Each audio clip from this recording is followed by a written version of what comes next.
Hello दोस्तों, आप सभी का स्वागत है आपका अपना YouTube channel CJP classes institute पर।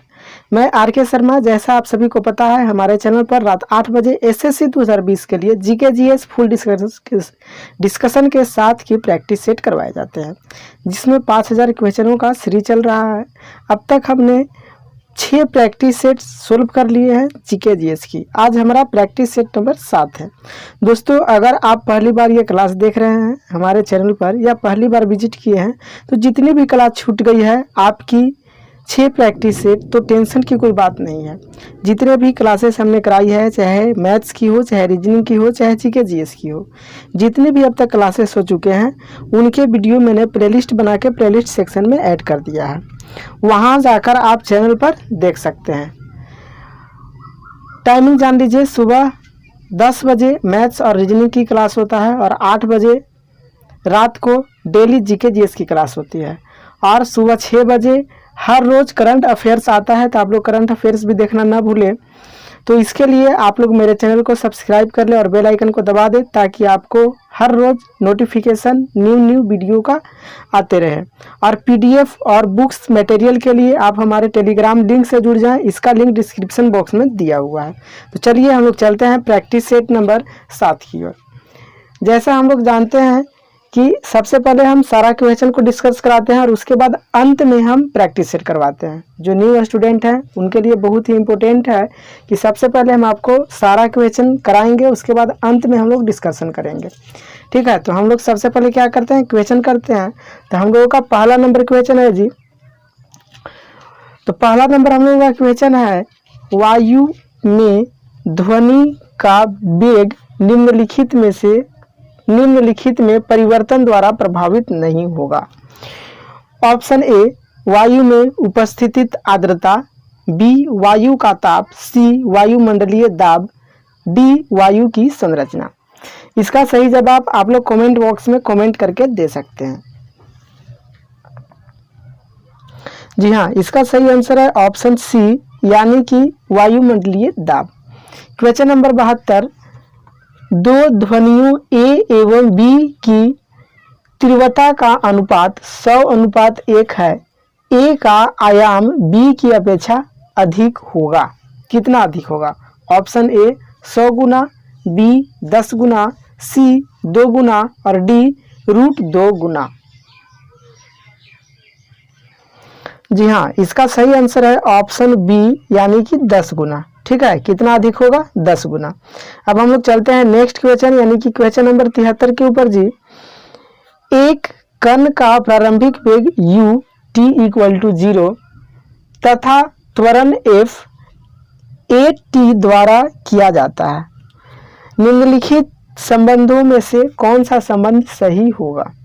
Option A, v = u + at, B, v = u + at², C, v = u + at²/2, D, v = u।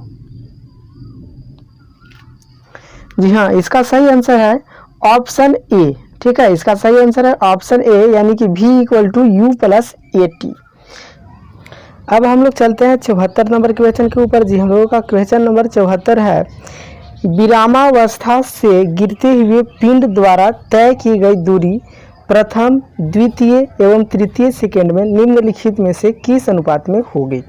Option A 1:2:3, B 1:3:6, C 1:4:9, D 3:2:1। जी हाँ, इसका सही आंसर है ऑप्शन बी, यानी कि 1:3:6। अब हम लोग चलते हैं 75 नंबर क्वेश्चन के ऊपर जी। हम लोगों का 75 नंबर क्वेश्चन है, 1 किग्रा और 4 किग्रा के दो द्रव्यमान समान गतिज ऊर्जा से गति कर रहे हैं, तो उनके रेखीय संवेगों के परिणामों का अनुपात होगा। Option A 4:1, B √2:1, C 1:2, D 1:16।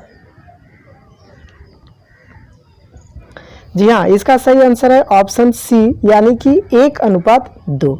अब हम लोग नेक्स्ट क्वेश्चन नंबर 76 के ऊपर चलते हैं जी। हम लोग का 76 नंबर क्वेश्चन है, एक पिंड द्रव्य में तैर रहा है। पिंड एवं द्रव्य दोनों के घनत्व समान है।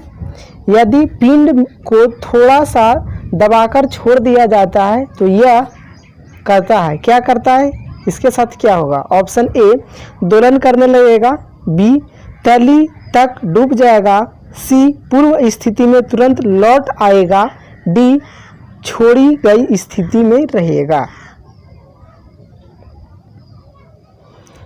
जी हाँ, इसका सही आंसर है ऑप्शन सी, यानी कि पूर्व स्थिति में तुरंत लौट आएगा। अब हम लोग 77 नंबर क्वेश्चन करेंगे, कौन सा पदार्थ विद्युत का सबसे अच्छा चालक है? ऑप्शन ए चांदी, बी तांबा, सी सोना, डी अभ्रक। जी हाँ, इसका सही आंसर है ऑप्शन ए, यानी कि चांदी। अब हम लोग 78 नंबर क्वेश्चन देखेंगे, निम्नलिखित में से कौन सी तरंगे ध्रुवित नहीं की जा सकती है? ऑप्शन ए एक्स किरणें, बी प्रकाश तरंगे, सी ध्वनि तरंगे, डी रेडियो तरंगे। जी हाँ, इसका सही आंसर है ऑप्शन सी, यानी कि ध्वनि तरंगे। अब हम लोग चलते हैं नेक्स्ट। उससे पहले हम आपको बता दें कि हम लोग डेली करंट अफेयर्स करते हैं सुबह में, तो आप सुबह 6 बजे करंट अफेयर्स का वीडियो लोड हो जाता है। आप daily current affairs with fully discussion के साथ देखना ना भूले। यहाँ पर फुली डिस्कशन किया हुआ रहेगा, हर एक पॉइंट का डिस्कशन करके आपको हम करंट अफेयर्स देते हैं, तो देखना ना भूलें।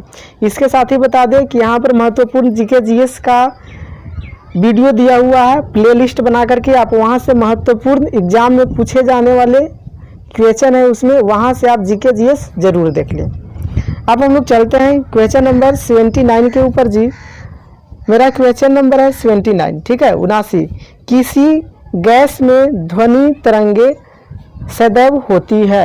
ऑप्शन ए अनुप्रस्थ, बी अनुदैर्ध्य, सी अप्रगामी, डी विद्युत चुंबकीय। जी हाँ, इसका सही आंसर है ऑप्शन बी, यानी कि अनुदैर्ध्य। अब हम लोग 80 नंबर क्वेश्चन पर चलेंगे, जल विद्युत जल की किस ऊर्जा से उत्पन्न की जाती है? ऑप्शन ए ऊष्मीय ऊर्जा से, बी स्थितिज ऊर्जा से, सी गतिज ऊर्जा से, डी बी एवं सी दोनों से।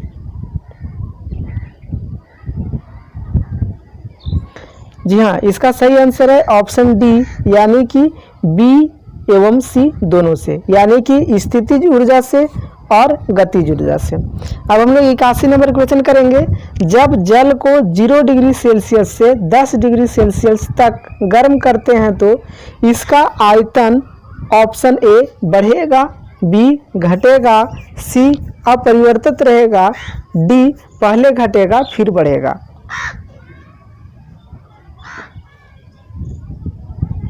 जी हाँ, इसका सही आंसर है ऑप्शन डी, यानी कि पहले घटेगा फिर बढ़ेगा।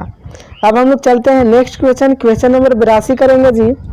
सेल्सियस तापक्रम पैमाने में ताप के परम शून्य का मान होगा? Option A 0 degree Celsius, B 273 degree Celsius, C 100 degree Celsius, D -273 degree Celsius.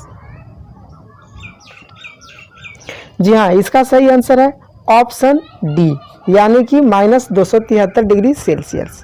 अब हम लोग चलते हैं नेक्स्ट क्वेश्चन के ऊपर जी। हम लोगों का जो नेक्स्ट है 83 नंबर, 0 डिग्री सेल्सियस की 1 किग्रा बर्फ 10 डिग्री सेल्सियस के 1 किग्रा पानी में मिलाई जाती है तो परिणामी ताप होगा? ऑप्शन ए 0 डिग्री और 10 डिग्री के बीच, बी 0 डिग्री सेल्सियस, सी 0 डिग्री सेल्सियस से कम, सी डी 10 डिग्री सेल्सियस से अधिक। इसका सही आंसर होगा ऑप्शन सी, ठीक है, इसका ऑप्शन सी सही आंसर होगा, यानी कि 0 डिग्री सेल्सियस से कम। अब हम लोग 84 नंबर क्वेश्चन करेंगे, एक कृष्ण पिंड का ताप इसके मूल ताप का आधा कर दिया जाए तो पिंड द्वारा उत्सर्जित विकिरण की मात्रा हो जाएगी। Option A 1/16, B 1/4, C 1/2, D अपरिवर्तित रहेगी। जी हाँ, इसका सही आंसर है ऑप्शन सी यानी कि 1/2। अब हम लोग क्वेश्चन नंबर 85 करेंगे जी। तो हम लोग 85 नंबर करेंगे। तत्व जो विद्युत के संचलन में सहायक नहीं है वह है। ऑप्शन ए एस यानी सल्फर, बी के यानी पोटेशियम, सी एल यानी एल्युमिनियम, डी Mg यानी मैग्नीशियम।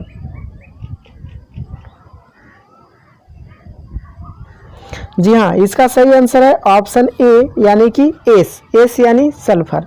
नेक्स्ट 86 नंबर है जी। वह धातु है जिसके बर्तन में कॉपर सल्फेट विलयन रखा जाता है। ऑप्शन ए Ag यानी सिल्वर, बी Al यानी एल्युमिनियम, सी Fe यानी आयरन लोहा, डी Zn यानी जिंक। जी हाँ, इसका सही आंसर है ऑप्शन ए, ठीक है, यानी कि Ag यानी सिल्वर। अब हम लोग 87 नंबर क्वेश्चन करेंगे जी। सोडियम सक्सीनेट को सोडा लाइम विलयन के साथ गर्म करने पर प्राप्त होने वाला यौगिक है। ऑप्शन एथिलीन, बी मेथेन, सी एसिटिलीन, डी एथेन। जी हाँ, इसका सही आंसर है ऑप्शन डी यानी कि एथेन। अब हम लोग चलते हैं नेक्स्ट यानी कि 88 नंबर क्वेश्चन पर। एक सर्वोत्तम अपचायक है। Option A Cl-, option B Br+, option C F-, option D Ar। जी हाँ, इसका सही आंसर है ऑप्शन ए यानी कि Cl-। अब हम लोग चलते हैं नेक्स्ट यानी कि 89 नंबर क्वेश्चन पर जी। K2Cr2O7 में क्रोमियम की ऑक्सीकरण संख्या होगी, ठीक है। Option A +6, B -6, C +3.5, D -2। जी हाँ, इसका सही आंसर है ऑप्शन ए यानी कि +6। अब हम लोग नेक्स्ट यानी 90 नंबर क्वेश्चन करेंगे। सल्फाइड अयस्क के सांद्रण हेतु प्रयुक्त विधि है। ऑप्शन ए छानना, बी चुंबकीय विधि, सी झाग उत्पादन, डी हाइड्रोलिक धावन।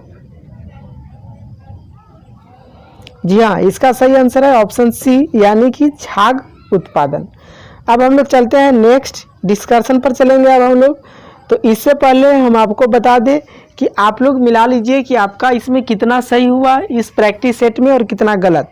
उसके बाद आपको मालूम चल जाएगा कि कितना सही हो रहा है कितना गलत। तो आप प्लीज़ मेरे साथ डेली बने रहें इस रेगुलर वीडियो के साथ। 5000 क्वेश्चन का सीरीज है जी, जो कि बहुत ही महत्वपूर्ण क्वेश्चन है इसमें। तो आप लोग मेरे साथ ज़रूर जुड़े रहें और डेली वीडियो देखते रहें ताकि आपका जो है जीके जीएस बहुत ही मजबूत हो जाए, वो भी डीप में, ठीक है ना। तो अब हम लोग डायरेक्ट डिस्कशन करेंगे। तो चलिए हम लोग करते हैं 71 नंबर का डिस्कशन जी। वायु में ध्वनि का वेग वायुमंडलीय दाब में परिवर्तन द्वारा प्रभावित नहीं होगा, ठीक है। किसके द्वारा प्रभावित नहीं होगा?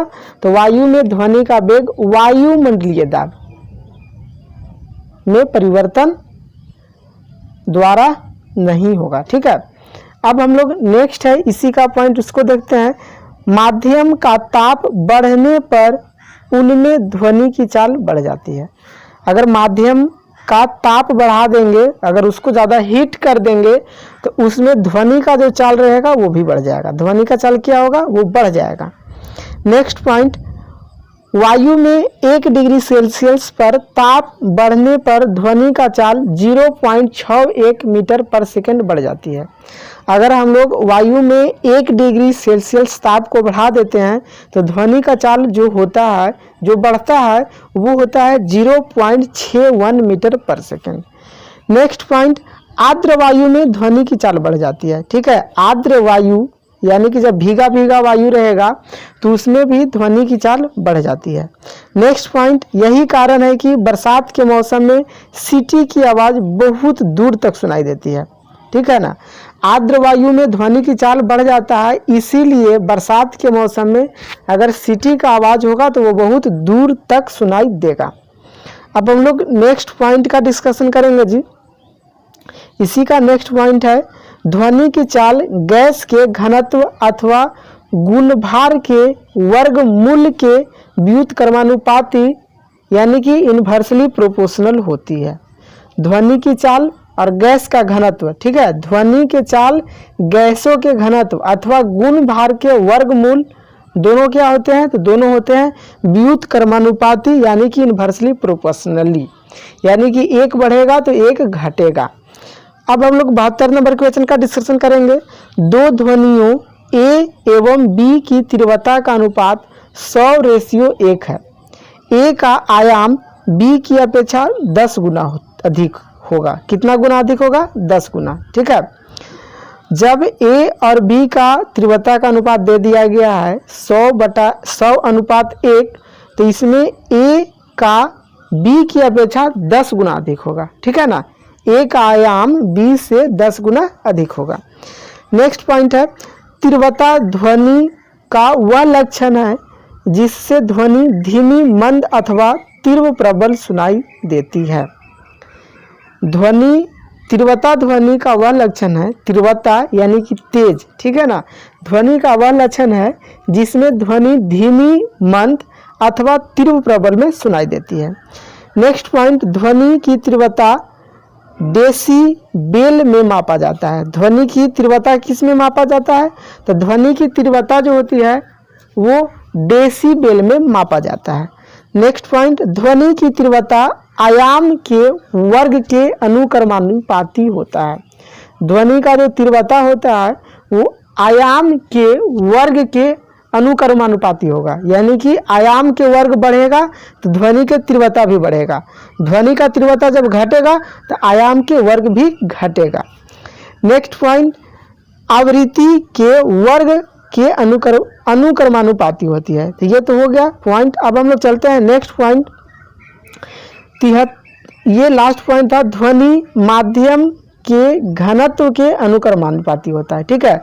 ध्वनि माध्यम का जो घनत्व होता है वो अनुक्रमानुपाती होता है उसका, यानी कि अगर माध्यम का घनत्व ज़्यादा रहेगा तो ध्वनि ज़्यादा दूर तक सुनाई देगा, अगर माध्यम का घनत्व कम रहेगा तो ध्वनि कम दूर तक सुनाई देगा। अब हम लोग 73 नंबर क्वेश्चन का डिस्कशन करेंगे।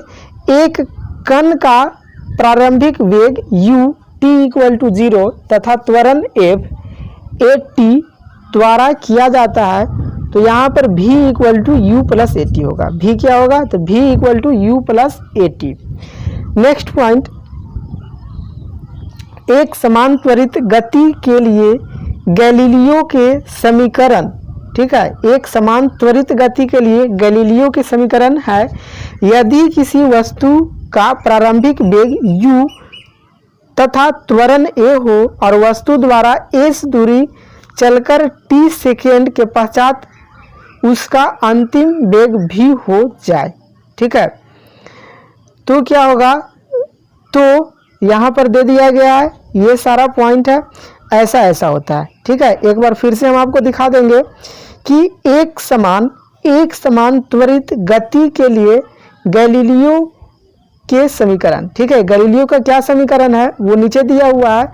उससे पहले हम बता दें कि यदि किसी वस्तु का प्रारंभिक वेग u हो, प्रारंभिक वेग क्या होना चाहिए? u होना चाहिए, त्वरण उसका a होना चाहिए, वस्तु द्वारा s दूरी चला जाना चाहिए t समय में, तब उसका अंतिम वेग v हो जाता है।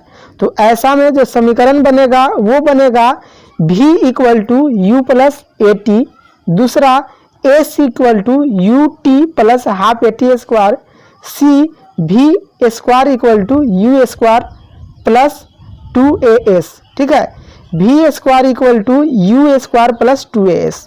चौथा sn = u + ½ a × 2n-1, जहाँ sn जो है वस्तु द्वारा nवें सेकेंड में तय की गई दूरी है। ठीक है, ये हो जाता है।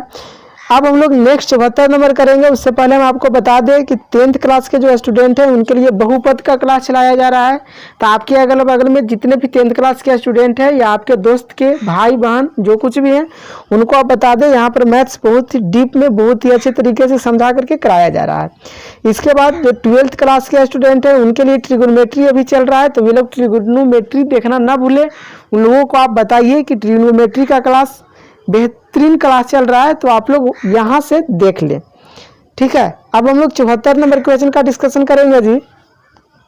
विरामावस्था से गिरते हुए पिंड द्वारा तय की गई दूरी प्रथम, द्वितीय एवं तृतीय सेकंड में 1:3:6 होगी, ठीक है। नेक्स्ट पॉइंट, समय के साथ स्थिर वस्तु के सापेक्ष स्थिति नहीं बदलने पर उसे विराम अवस्था कही जाती है। अगर समय के साथ उसका स्थिति नहीं बदलता है तो उसको हम लोग विरामावस्था बोलते हैं। समय बढ़ रहा है लेकिन स्थिति उसका नहीं बढ़ रहा है, पोजीशन उसका नहीं बढ़ रहा है, तो उसको हम लोग बोलेंगे कि ये विरामावस्था में है। नेक्स्ट पॉइंट 75 नंबर क्वेश्चन का डिस्कशन। 1 किग्रा और 4 किग्रा के दो द्रव्यमान समान गतिज ऊर्जा से गति पर कर रहे हैं, ठीक है, तो उनके रेखीय संवेगों के परिणामों का अनुपात 1:2 होगा। कितना होगा? 1:2। गतिज ऊर्जा यानी कि काइनेटिक एनर्जी का जो फॉर्मूला होता है वो होता है 1/2 v², ठीक है, 1/2 v²। नेक्स्ट, संवेग के दुगना करने पर गतिज ऊर्जा 4 गुना हो जाता है, ठीक है। अगर संवेग को हम लोग 2 गुना बढ़ा देंगे तो गतिज ऊर्जा जो रहेगा वो 4 गुना बढ़ जाएगा। अब हम लोग नेक्स्ट यानी कि 76 नंबर का डिस्कशन करेंगे जी। 76 नंबर है, एक पिंड द्रव्य में तैर रहा है। पिंड एवं द्रव्य दोनों के घनत्व समान है। यदि पिंड को थोड़ा सा दबाकर छोड़ दिया जाए तो यह जब पिंड को छोड़ देगा तो पुनः पूर्व स्थिति में आएगा, ठीक है। जब हम लोग उसको दबा करके छोड़ देंगे तो फिर से वो अपना पहले वाला स्थिति में आ जाएगा। नेक्स्ट पॉइंट, जब दोनों पिंड का घनत्व समान हो तो वह समान अवस्था में रहेगा। अगर 2 पिंड है और दोनों पिंड का घनत्व समान है तो वो दोनों एक ही जैसी अवस्था में रहेगा। नेक्स्ट पॉइंट, अधिक घनत्व वाले वस्तु में कम घनत्व वाले वस्तु तैरता है। अगर अधिक घनत्व वाला वस्तु है तो उसमें कम घनत्व वाला वस्तु डाल दे तो वो तैरने लगेगा। अब हम लोग 77 नंबर क्वेश्चन का डिस्कशन करेंगे जी। चांदी पदार्थ विद्युत का अच्छा चालक होता है। जो चांदी होता है Ag सिल्वर, वो विद्युत का सबसे अच्छा चालक होता है। नेक्स्ट पॉइंट, चांदी में प्रतिरोध न्यूनतम होता है। चांदी में प्रतिरोध जो होता है, विद्युत को रोकने वाला जो प्रतिरोध होता है वो बहुत ही कम होता है। इस कारण से चांदी विद्युत का सबसे अच्छा सुचालक है। नेक्स्ट पॉइंट, तांबा का प्रतिरोध भी कम होता है। इस कारण तांबा भी विद्युत का अच्छा सुचालक है। तांबा जो है, तांबा का विद्युत का आवागमन जो होता है, प्रतिरोध जो होता है उसको कम रोकता है, इसलिए तांबा भी विद्युत का एक अच्छा सुचालक है। अब हम लोग नेक्स्ट यानी कि 78 नंबर क्वेश्चन का डिस्कशन करेंगे जी। ध्वनि तरंगे ध्रुवित नहीं किया जा सकती, ठीक है। ध्वनि तरंगे जो होती है वो ध्रुवित नहीं किया जा सकती। ऑप्शन पॉइंट नंबर 1, प्रकाश का परावर्तन, प्रकाश का अपवर्तन, प्रकाश का विवर्तन, प्रकाश का व्यतिकरण, प्रकाश का ध्रुवण आदि होता है, ठीक है। क्या क्या होता है? प्रकाश का परावर्तन, प्रकाश का अपवर्तन, प्रकाश का विवर्तन, प्रकाश का व्यतिकरण, प्रकाश का ध्रुवण आदि होता है। नेक्स्ट पॉइंट, ध्वनि का व्यक्तीकरण, विवर्तन, अनुदान, प्रतिध्वनि आदि गुण है। ध्वनि का व्यक्तीकरण, विवर्तन, अनुदान, प्रतिध्वनि आदि गुण है। नेक्स्ट पॉइंट, मैक संख्या 1 से अधिक है। मैक संख्या 1 से अधिक है तो पिंड की चाल प्राध्वनिक कहलाता है। जब मैक का संख्या 1 से अधिक होता है तो पिंड का जो चाल होता है वो क्या कहलाता है? वो कहलाता है पराध्वनिक। नेक्स्ट पॉइंट, यदि मैक संख्या 5 से अधिक है तो ध्वनि की चाल अति पराध्वनिक कहलाता है। ठीक है, क्या कहलाता है? अति पराध्वनिक। अब हम लोग 79 नंबर क्वेश्चन का डिस्कशन करेंगे जी। हम लोग का 79 नंबर क्वेश्चन है, गैस क्वेश्चन का डिस्कशन है। गैस में ध्वनि तरंग अनुदैर्घ्य तरंग होती है। ठीक है, अगर गैस है तो गैस में जो ध्वनि का तरंग होगा वो किस तरह का होगा? तो वो अनुदैर्घ्य तरंग होगा, हमेशा अनुदैर्घ्य तरंग रहता है। नेक्स्ट पॉइंट, किसी कारण द्वारा उत्पन्न विक्षोभ के आगे बढ़ने की प्रक्रिया को तरंग गति कहते हैं। ठीक है, किसी कारण द्वारा उत्पन्न विक्षोभ के आगे बढ़ने की प्रक्रिया को तरंग गति कहते हैं। अगर हम लोग घंटी बजाते हैं तो उससे जो उत्पन्न होता है ध्वनि, वो ध्वनि आगे बढ़ती है, वो विक्षोभ जो होता है आगे बढ़ता है, तो उसको हम लोग क्या बोलेंगे? उसको हम लोग बोलेंगे तरंग गति। ठीक है, नेक्स्ट पॉइंट, जिन यांत्रिक तरंगों की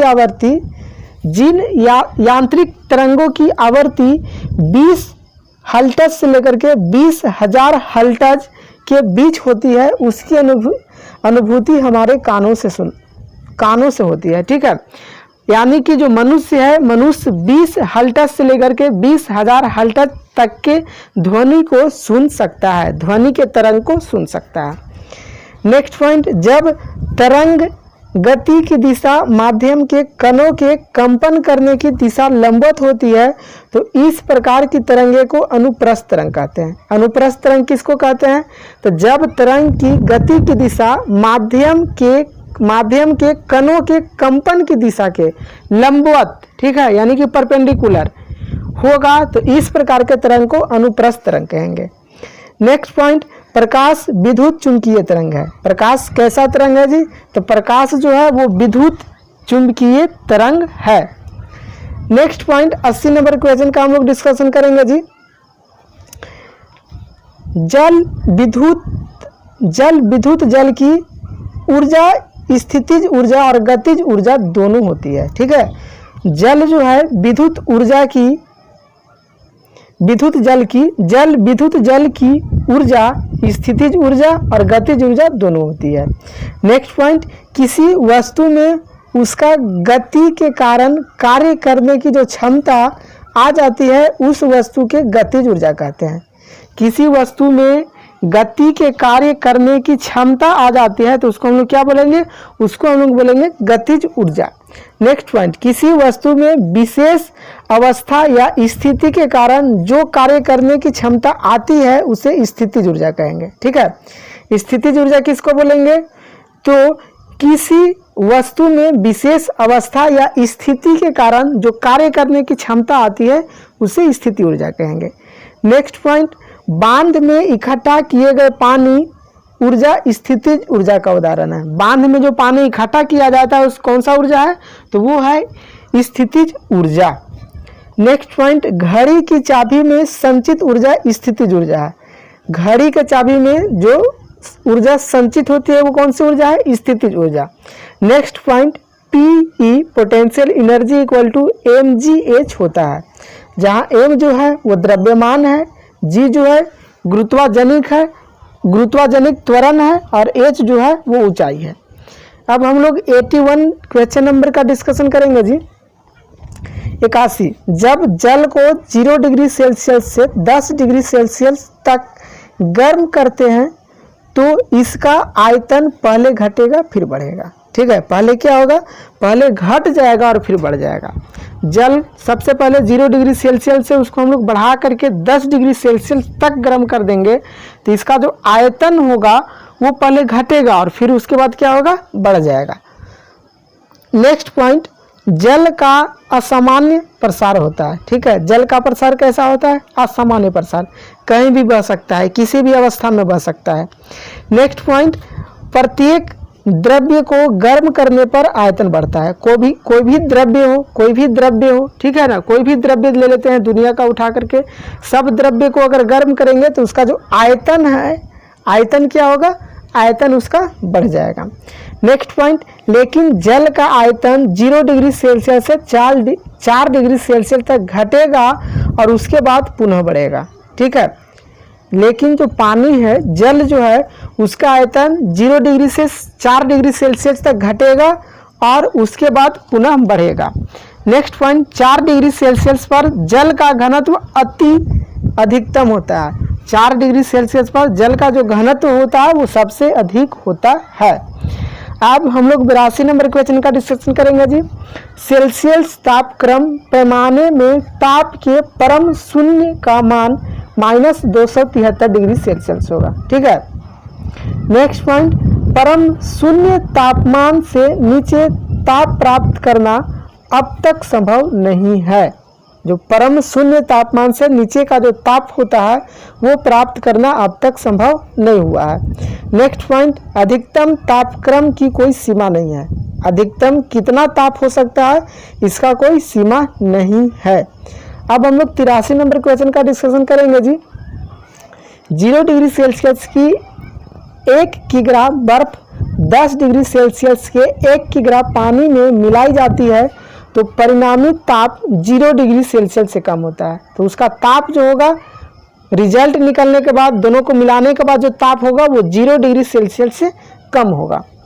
नेक्स्ट पॉइंट, वस्तु जैसे जैसे ठंडी होती जाएगी उसके ठंडे होने की दर कम होती जाएगी। वस्तु जैसे जैसे ठंडा होता है उसका ठंडा होने का रफ्तार जो होता है वो कम होने लगता है। नेक्स्ट पॉइंट, जब बर्फ पानी में तैरती है तो उसका आयतन का 1/10 भाग पानी के ऊपर रहता है। जब बर्फ पानी में तैरता है तो बर्फ का 1/10 भाग पानी के ऊपर होता है। ठीक है। कितना आयतन? 1/10 भाग आयतन पानी के ऊपर रहता है। नेक्स्ट पॉइंट, जल का हिमांक 0 डिग्री सेल्सियस होता है। जल कितने डिग्री पर बर्फ बनता है? तो 0 डिग्री सेल्सियस पर बर्फ बन जाता है। जल का क्वथनांक कितना होता है जी? जल कितना पर उबलने लगता है? तो 100 डिग्री सेल्सियस पर जल उबलने लगता है। यह है इसका क्वथनांक। अब हम लोग 84 क्वेश्चन नंबर का डिस्कशन करेंगे। एक कृष्ण पिंड का ताप उसके मूल ताप का आधा कर दिया जाए तो पिंड द्वारा उत्सर्जित विकिरण की मात्रा 1/2 हो जाएगी। कितना हो जाएगी? 1/2 हो जाएगी। नेक्स्ट पॉइंट, किसी पिंड का ताप का विकिरण से परस्पर संबंध है। किसी पिंड का ताप का विकिरण से परस्पर संबंध है। नेक्स्ट पॉइंट, पृथ्वी सूर्य के विकिरण के कारण गर्म होता है। पृथ्वी किसके कारण गर्म होता है? तो पृथ्वी सूर्य के विकिरण के कारण गर्म होता है। यानी कि जब सूर्य की गर्मी जो है वो पृथ्वी तक परावर्तन होकर आती है, इसी कारण से ये क्या होता है? पृथ्वी जो होता है गर्म होता है। नेक्स्ट पॉइंट, पृथ्वी ऊष्मा छोड़ती है जिससे वायुमंडल गर्म होता है। पृथ्वी जो ऊष्मा छोड़ती है, पृथ्वी जो गर्मी छोड़ती है उससे वायुमंडल गर्म हो जाता है। ठीक है। नेक्स्ट जो है 85 नंबर का करेंगे हम लोग डिस्कशन। एस यानी कि सल्फर तत्व जो विद्युत का संचलन में सहायक नहीं है। ठीक है। विद्युत के संचलन में सहायक नहीं है वो कौन सा तत्व है? सल्फर है। नेक्स्ट पॉइंट, सल्फर का संकेत एस है। क्या है? एस है। नेक्स्ट, सल्फर का परमाणु संख्या 16 है तथा परमाणु भार 32.1 होता है। सल्फर का परमाणु संख्या कितना है? 16 और परमाणु भार कितना है? 32.1। नेक्स्ट पॉइंट, सल्फर का मुख्य यौगिक जो है, सल्फर से क्या क्या बनता है वो है SO2, SO3, H2SO3, H2SO4, H2S, H2S2O7। ठीक है। ये सारे चीज बनाए जा सकते हैं सल्फर से।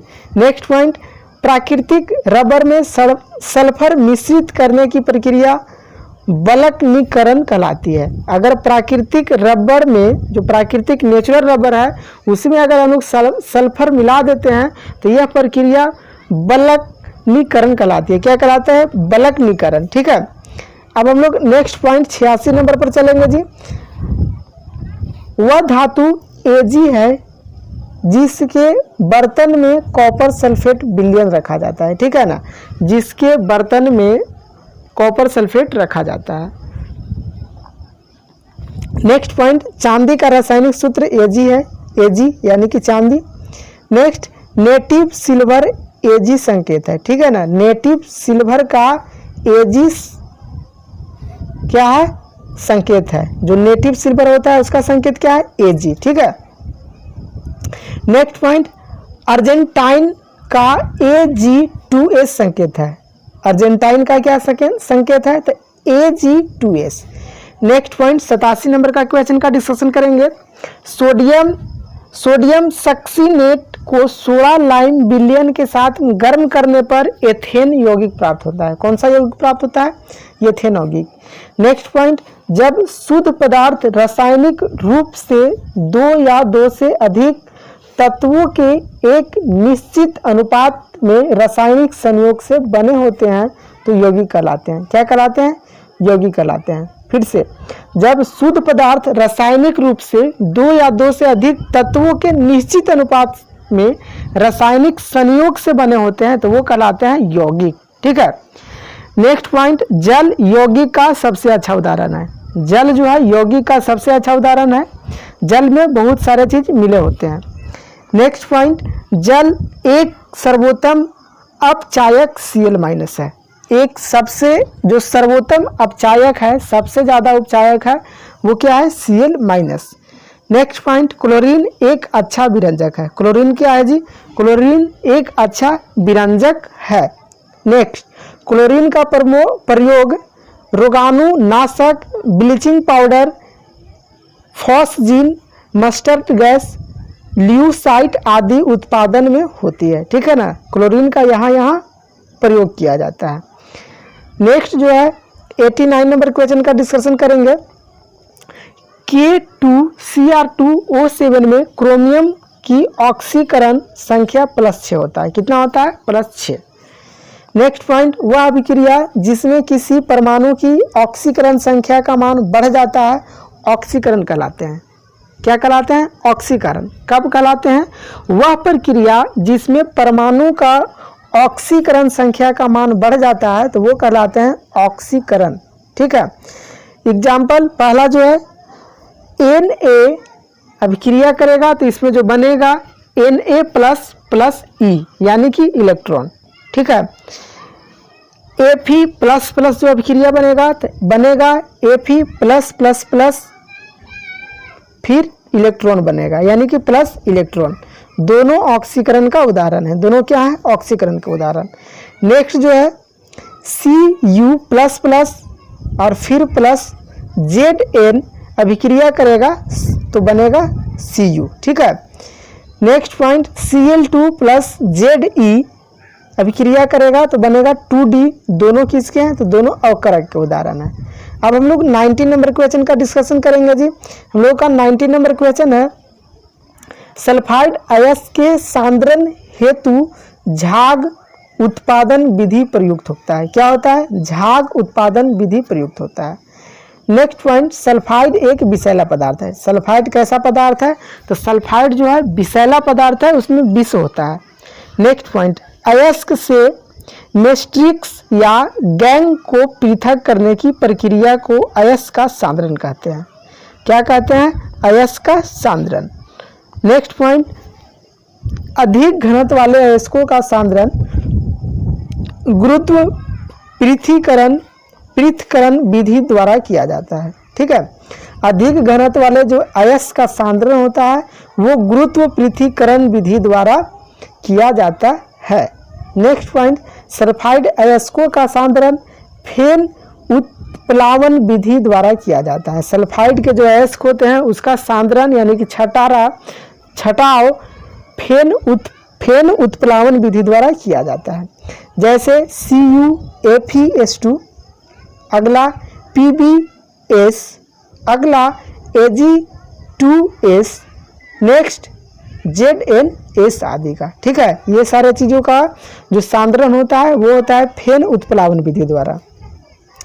नेक्स्ट पॉइंट, अयस्क में उपस्थित चुंबकीय अशुद्धियों को दूर करने के लिए चुंबकीय सांद्रण विधि व्यवहार किया जाता है। क्या किया जाता है? चुंबकीय सांद्रण विधि। ठीक है ना।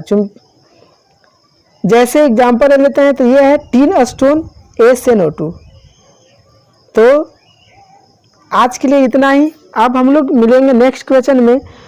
उससे पहले हम आपको बता दें कि आप हमें यूट्यूब पर, ठीक है, टेलीग्राम मेरा लिंक है वहाँ से जुड़ जाइए, व्हाट्सएप ग्रुप है उससे आप जुड़ जाइए, फेसबुक ग्रुप से जुड़ जाइए और फेसबुक जो पेज है उससे जुड़िए। और ताकि आपको इम्पोर्टेंट पॉइंट जो है वो मिलता रहे, ठीक है ना, इम्पोर्टेंट पॉइंट मिलता रहे और जो मेरा अपडेट है, अपडेट, ठीक है ना, वो आपको वहाँ पर मिलता रहेगा। तो आप ये सारे से जुड़ जाइए, ज़रूर जुड़ जाइए। और आपको आप यहाँ मेरा व्हाट्सअप नंबर है, ग्रुप जो है व्हाट्सअप ग्रुप नंबर, वहाँ से आप जुड़ जाइए। वहाँ पर आपको daily most important GK GS का क्वेश्चन मिलेगा और जो एग्ज़ाम से रिलेटेड सेट प्रैक्टिस किए जाते हैं वो सारे चीज़ आपको यहाँ से मिल जाएंगे। तो आप इस वीडियो को ज़्यादा से ज़्यादा अपने दोस्तों तक शेयर करें ताकि सभी लोग इस वीडियो का फ़ायदा उठा सके। ज़्यादा से ज़्यादा स्टडी ग्रुप है आपके पास, उसमें शेयर करें ताकि सभी स्टूडेंट इस वीडियो का फ़ायदा उठा सकें। तो आप इसे डेली देखते रहिए ताकि आपका नॉलेज डेली इंक्रीज हो, डेली डिस्कशन जो होता है डीप में होता है। और आप करंट अफेयर्स जो सुबह 6 बजे आती है उसको देखना ना भूलें, ठीक है। और आप इस चैनल को सब्सक्राइब कर ले और बेल आइकन को दबा दें ताकि आपको सारा नोटिफिकेशन मिलता रहे, आपको किसी प्रकार का कोई दिक्कत हो ही नहीं। तो आज के लिए इतना ही, थैंक यू।